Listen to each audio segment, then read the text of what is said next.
Final. Well, tip-top in the evening, everybody, and welcome to Sports Final on a night that shapes up to be really nice with some matchups alongside the Egg McMuffin of Weekend Anchors. That'd be Ross Green. I'm Chris Dewar. Huge compliment. I'm trying. We've got a little bit of everything coming your way tonight. A three-quarters court shot, slam dunks, and rematch intrigue aplenty with Routt and Liberty, Illini West Unity, and Keokuk West Hancock all renewing hostilities. But we start with a showdown at the hangar. Always wild when Pittsfield and Macomb get together, and they would do exactly that tonight. Macomb, without the services of their point guard, McLean Johnson, out with swelling in his knees. The fans imploring their team to pick it up without him. You asked for it. Nick Hiley doing what he does from the outside. Feathery jumper, 22 points on the night for that fella. But here comes Pittsfield. It was the Kennedy Kallman show early as he just kept getting steals and knifing through the heart of the Macomb defense. This on back-to-back plays. One more. Oh my goodness, Dalton Hoover about to get loose. Hoover it! And he does so big time. He had 13 points and 11 rebounds tonight as his team built an early 7-point lead in this one.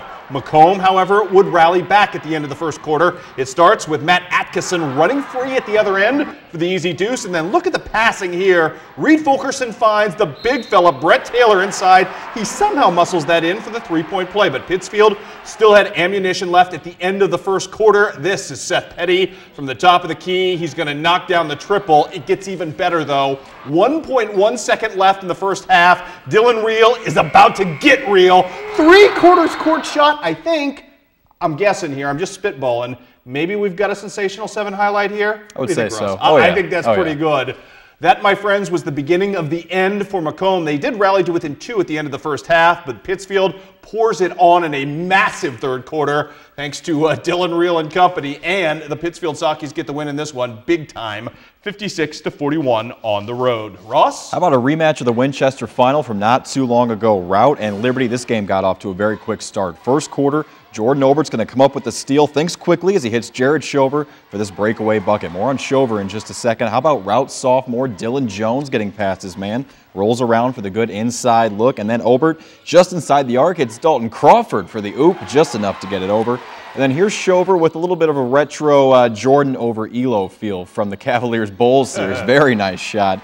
And we're going to finish this one off with Ryan Lindsay getting the steal. A little bit of defense here for Routt. He gets the 2, but Liberty wins this one 56-47 in the rematch. We'll go ahead to Illini West Unity. This game very good as well. Evan McGaffey banging around inside, uses the glass, gets that too. Now Unity trailed by 12 at the half, but then they got going big time. Andrew Doyle, the great baseline pass to an open Brett Jackson for 3.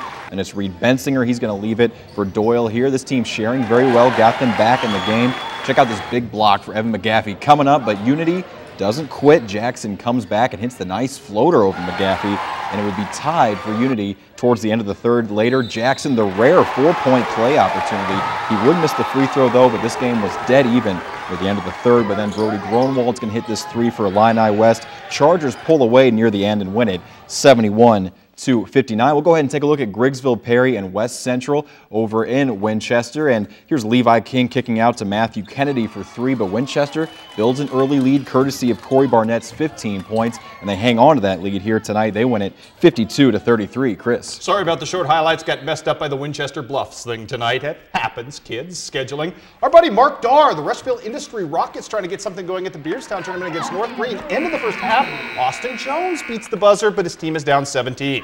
The Rockets looking for more. Who do you look for to try to get back into this game? How about the big fellow with a feathery jumper of his own, Jake Hamlin? And then look at the two-man game going on right here between Mr. Taylor and Dalton Plummer, who finishes. Tough finish for Plummer right there as he gets the take. Then more Hamlin. You know what? I give you this. The Rockets made a nice flourish in this game at different times. That margin, though, in the first half when they were just ice cold, too big to overcome. Austin Jones and company can't get the job done. North Green gets the win tonight by the final count of 53-38.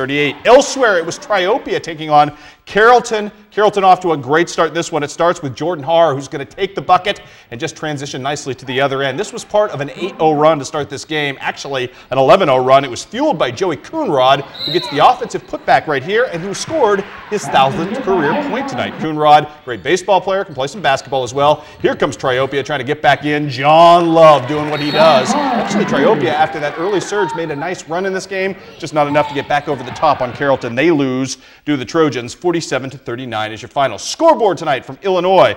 At the Beardstown tournament, the host team loses to Midwest Central despite 15 points. Actually, check that, 17 points from Dylan Patterson. Elsewhere tonight, Justin Folk leading Brown County to a win over Calhoun. No score yet on Western Brussels. We can tell you the Payson Seymour beat Pleasant Hill by 24. Knoxville tonight falls to Monmouth Roseville 65-45, and Quincy Christian gets a big win tonight.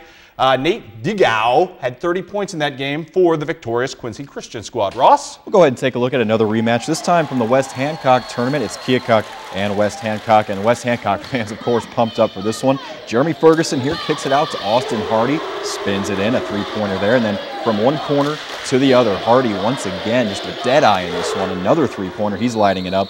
Keokuk, though, fighting back courtesy of Johnny Dahl. He's going to get the steal here, the poke, and he goes all the way. Doesn't get much easier than that from the right side. And then how about Dimitri Galbraith? He had a big night. He's going to drive to the hoop and check this out. Somehow gets the awkward shot to fall for the three-point play. Great body control there from Galbraith, and about a little bit more from him. He's going to take it end-to-end with this pretty finish. He led Keokuk. Wow, that's a great finish. 2 of them in a row. 17 points for Galbraith here tonight. West Hancock not done. Coy Dorothy's going to take it top of the key and get it past big man Kendall Clark for the lay-in. Dorothy 14 points tonight, but Keokuk wins a close one over West Hancock 47-41 tonight.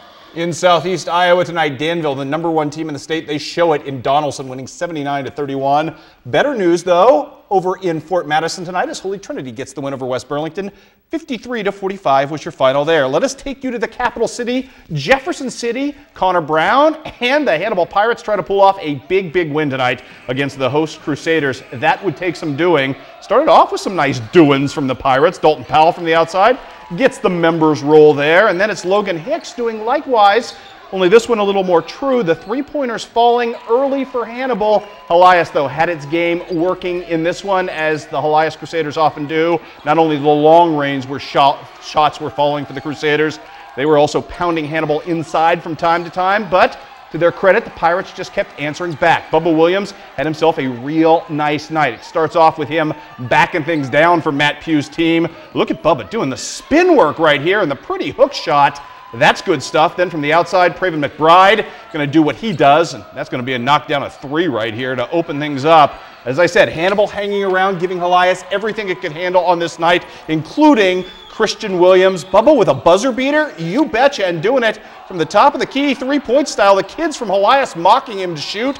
He obliges them. Unfortunately, Hannibal can't get over the hump tonight. The Pirates lose this game by the final count in this one of 68-59. Mike Shivers had 14 points there. Elsewhere tonight, Clark County stays red hot, beating Monroe City 63-43. J.J. Chatfield held to just 22 points tonight. J.J., good night for him, though. 65-42, your final there. Highland wins one over Palmyra. Seems like these teams have played like 800 times in the last week and a half. Keegan Brown leading the way to victory in that ball game. Also, Donovan Edwards, huge showing for Knox County at 8 dimes tonight as Knox County knocks off North Shelby 64-25. At the Bowling Green tournament, Winfield, too much for Mark Twain, winning 67-25.